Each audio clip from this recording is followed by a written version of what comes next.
और क्या किया उन्होंने अब तक? कुछ नहीं किए हैं। स्वास्थ्य उनकी सेवा नहीं है, वो व्यवसाय है उनका। और एक व्यवसायी है, वो नेता नहीं है। वोट नेता को दिया जाता है और एक व्यवसायी को कैसे हम लोग वोट करेंगे, पहली बात। दूसरी बात, वो व्यवसाय के नाम पर जो यहाँ से लोग गांव गरीब जाता है उनके हॉस्पिटल में, वो लूट के आता है। 50,000, 60,000, 40,000, 1 लाख ऐसे बिल बन के आते हैं। तो उनको मैंने ये नेता का रूप नहीं है उनके पास। एक पार्टी बेस पर एक माहौल बना करके प्रधानमंत्री जी ने उनके टिकट ले आए और जीतने का प्रयास कर रहे हैं कि हमारे पास हम प्रधानमंत्री जी का चेहरा आगे किए हैं, प्रधानमंत्री जी मोदी के नाम पर हम लड़ करके जीत जाएंगे।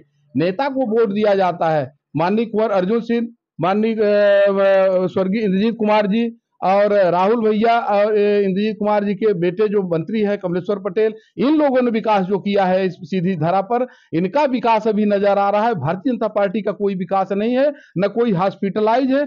यहाँ जो हॉस्पिटल हैं सरकारी, उनमें नाम मात्र के डॉक्टर नर्सेस हैं, जो यहाँ नहीं हो पाता। यहाँ के गांव गरीब लुटने के लिए उन्हीं मिश्रा जी के यहाँ हॉस्पिटल में जाते हैं और वहाँ 400-500 रुपए एक जांच है और ब्लड की जांच है, थायराइड की जांच के 400-450 रुपए लेते हैं। मैं स्वयं 400 रुपए दे के आया थायराइड की जांच का। यानी तो भाजपा वाले जो बोल रहे हैं कि पैसे से जो डॉक्टर हैं उनके पास जो गरीब जाते हैं उनको फ्री में इलाज कर देते हैं। कोई फ्री में इलाज नहीं है। कोई गरीब बता दे, आप गांव में जाइए, कहीं भी जाइए, अगर मिश्रा जी फ्री में इलाज किसी का किए हो तो मिश्रा जी बता दें, हम लोग उन्हीं को वोट करेंगे। लेकिन मोदी जी के नाम पर वोट इस बार मिलने वाला नहीं है। मोदी जी का जुमला जो है 400 पार, ये पेट्रोल और डीजल के लिए 400 पार है, महंगाई के लिए 400 पार है, ये सीट के लिए 400 पार नहीं है, ये जुमला है। लाडली बहना दिए 1,000 रुपए घर बैठे मिल रहा है। 1,000 इसका भी सच्चाई मांगो। इनके आईटी सेल के लोग महिलाओं के पास फोन करते हैं, इन्होंने सब संस्थानों पर कब्जा किया और वोट पर भी कब्जा करना चाहते हैं। वहां से फोन करते हैं कि 1250 आप पा रही हो, वोट कमल के बटन को दबाना। मेरे मताधिकार मेरा है। मेरे पास स्वयं फोन आया था, कोई इनके डांगी जी हैं आईटी सेल में, अमित मालवीय जी, उनका फोन मेरे पास आया था। उन्होंने कहा कि आप वोट दीजिए प्रधानमंत्री जी। अरे, वेलफेयर स्कीम तो सभी सरकारें चलाती थी, पर कभी ने कांग्रेस नहीं किया कि आप हमें वोट दे दीजिए, हम आपको 5 किलो गारंटी गल लेके दे रहे हैं। यूपीए सरकार ने 5 किलो गल्ला गरीब के लिए मैंने दिया था और वो आज सब पा रहे हैं, लाभान्वित हो रहे हैं। लेकिन कांग्रेस ये प्रचार नहीं कर पाई कि हम 5 किलो आपके सबको दे रहे हैं, गरीब को दे रहे हैं।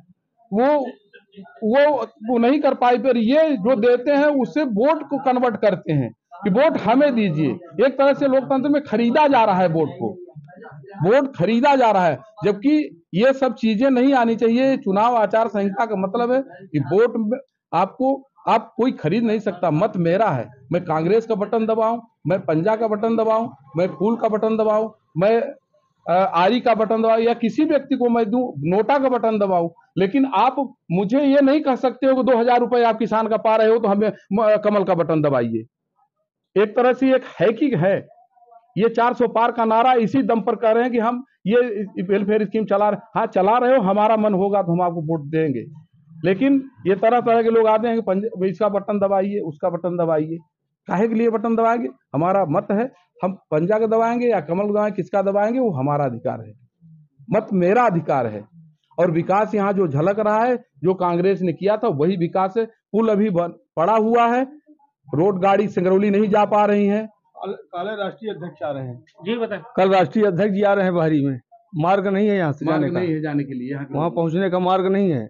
ये जो भारतीय जनता पार्टी का जो दिखावा है, आप क्षेत्र में जाइए, गरीब जनता मर रही है पानी बाहर। मैंने आपके जिले में पाइप नहीं है, पीछे विभाग के पास पाइप नहीं है, हैंडपंप सूखे पड़े हैं। गर्मी में हरिजन आदिवासी की जनता मर रही है। 1250 को जुमला देकर वही बताते हैं, बाकी कोई काम विकास नहीं है, और विकास होगा। विकास को लेकर आप भी कुछ कहेंगे?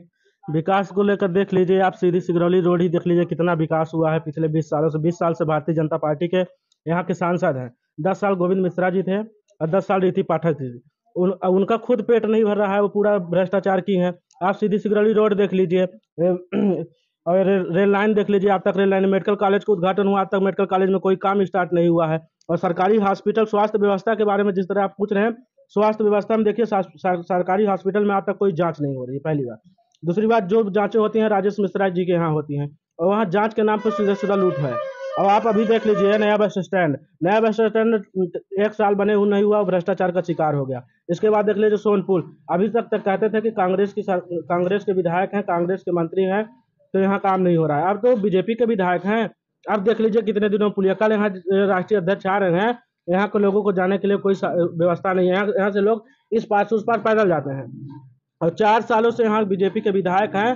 कह दें कि विकसित संकल्प यात्रा के बाद किसी भी गांव में किसी भी व्यक्ति के यहाँ किसी भी शादी समारोह में गए हो तो बता दें कि हम गए हैं। यहाँ का विकास कितना है कि यहाँ के नेताओं के, भाजपा के जितने भी नेता हैं सब करप्टेड हैं और इनके अंदर विकास करने की कोई क्षमता नहीं है। जो भी विकास दिख रहा है कुंवर सिंह दाऊ साहब के यहाँ, इंद्रजीत कुमार पटेल जी के यहाँ और कमलेश्वर भैया की जो देन है तो देन है, और राहुल भैया की, बाकी कुछ विकास नहीं हुआ है। सबसे प्रथम बात यह है कि आपको जो मैं आपके चैनल के माध्यम से जनता से अपील करना चाहता हूं कि अगर स्वास्थ्य व्यवस्था को अगर मेंटेन कराना है तो राजेश मिश्रा को हराना है। अगर राजेश मिश्रा जी अगर चुनाव जीतते हैं तो अपनी प्राइवेट हॉस्पिटल को और तगड़ा करेंगे और शासकीय हॉस्पिटल को और डाउन करेंगे। वो एक बिजनेसमैन है, वो कोई जनसेवक नहीं, जनता के सेवक नहीं है, वो बिजनेसमैन है। ये सब अपना लेन देन करके वहाँ से टिकट लेके आए हैं। अब यहाँ सब बोलते हैं कि उनके नेताओं बोलते हैं कि मोदी लहर है, मोदी लहर, मोदी लहर में सब जीत जाएंगे, चाहे यहाँ खंबा खड़ा कर दें। अगर ऐसी बात है तो इस बार जनता उनका हिसाब देगी। यहाँ खंबा भी खड़ा होकर जीता है कि इंसान जीतता है? नेता जीतेगा, नेता राजनीति करने वाला ही व्यक्ति, वो राजनीति घराना है। कमलेश्वर पटेल जी भारी मतों से जीत रहे हैं यहाँ से नहीं, पूरे 8 विधानसभा में वो कम से कम 1.5 से 2 लाख वोट से जीत रहे हैं। तो बिल्कुल आपने सुना कि किस प्रकार से पहाड़ी गांव में लोगों के साथ समस्याओं का अंबार लगा हुआ है। भाजपा लोकसभा प्रत्याशी डॉक्टर राजेश मिश्रा के विकास को साफ स्पष्ट तौर तरीके से इन्होंने प्रदर्शित किया है। फिर मिलते हैं आपसे हम एक नए एपिसोड के साथ। सीधी से अजय।